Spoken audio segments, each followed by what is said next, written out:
A fost cea mai iubită femeie din lume, dar în spatele ușilor închise de la Palatul Buckingham, viața ei a fost un iad trăit în trei. Secretele, infidelitățile și moartea suspectă a prințesei Diana sunt detalii pe care Casa Regală a vrut să le îngroape pentru totdeauna. Diana Spencer nu a fost o simplă fată din popor, așa cum crede toată lumea. S-a născut pe 1 iulie 1961 într-o familie de nobili britanici, cu legături vechi cu regalitatea. Copilăria ei a fost însă marcată de o traumă imensă, divorțul părinților săi. Mama ei a părăsit familia. Diana a crescut simțindu-se nedorită și singură, refugiindu-se în balet și lucrând înainte de măritiș ca educatoare într-o grădiniță din Londra. Cum și eu înainte de clipurile astea fac o grămadă de research, lasă-mi un follow, plusul dintr-o parte mă ajută foarte mult. Trimite clipul ăsta unui prieten să vadă și el povestea reală a prințesei Diana. Înapoi la clip. L-a cunoscut pe prințul Charles, acum regele Charles, într-un mod bizar. El se întâlnea inițial cu sora ei mai mare, Sara, însă regele de mai târziu avea nevoie de o făcioară cu origini nobile pentru moștenire, iar Diana la 19 ani era perfectă. Nunta lor din 1981 a fost văzută de peste 750 de milioane de oameni ca un basm,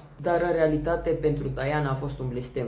Charles nu a iubit-o niciodată, fiind obsedat de amanta lui, Camilla, care în ziua de azi este regină. Diana a declarat mai târziu într-un interviu istoric că eram 3 în acest mariaj, deci era puțin aglomerat. În mijlocul acestei singurătăți curente, singura ei salvare au fost cei doi fii ai săi. Pe prințul William l-a născut pe 21 iunie 1982, aducând un moștenitor direct coroanei, iar pe prințul Harry pe 15 septembrie 1984. Însă chiar și nașterea lui Harry a declanșat un scandal monstru în culise.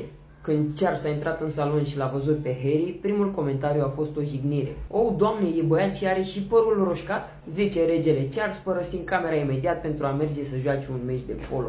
Diana a fost devastată știind că Charles își dorește cu disperare o fată, iar acel moment a marcat moartea definitivă a căsniciei lor. Familia regală o vedea ca pe o amenințare. De ce? Pentru că Diana era mult mai populară decât ei. Ea a revoluționat monarhia, strângea în brațe bolnavii de sida, fără să poarte mănuși, într-o epocă a stigmatizării și mergea pe terenuri minate în Angola. E o poză hard rău de tot. S-a refugiat în lumea modei și a devenit extrem de apropiată de designer de top, în special de Gianni Versace. Când Versace a fost asasinată în iulie 1997, Diana a fost distrusă de durere. Nimeni nu știe că, doar o lună mai târziu, avea să urmeze și ea. După divorțul de Charles, Diana își găsește liniște alături de miliardarul arab Dodi Fayed. Pe 31 august 1997, cei doi aflați la Paris, asta e o poză reală cu ei din hotelul Ritz, luată de pe camerele de supraveghere, cei doi au fost urmăriți agresiv de o armată de paparați. În tunelul Pont de l'Alma, șoferul a pierdut controlul unui Mercedes la peste 100 de km pe oră și s-a izbit violent de un pilon de beton. Dodi și șoferul au murit pe loc. Diana a supraviețuit impactului inițial, dar a murit câteva ore mai târziu la spital din cauza unei hemoragii interne masive la inimă. Avea doar 36 de ani.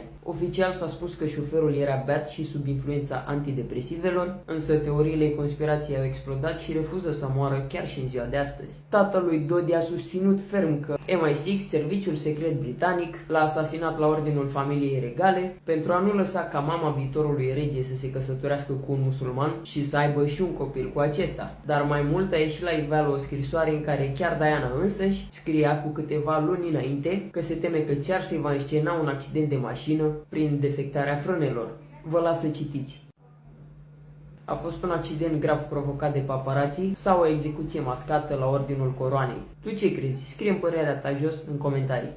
Cam atât a fost cu clipul de astăzi, eu sunt Bălan de PB, până data viitoare nu uita să-mi lași un follow, plusul dintr-o parte mă ajută să fac clipuri mai bune. Nu uita să-mi lași un comentariu să spui ce crezi despre viața prințesei Diana. Nu uita să dai un like să se ducă clipul ăsta până la familia regală pe For You și trimite clipul ăsta prietenilor de așa poate mai învață și niște istorie. Pa!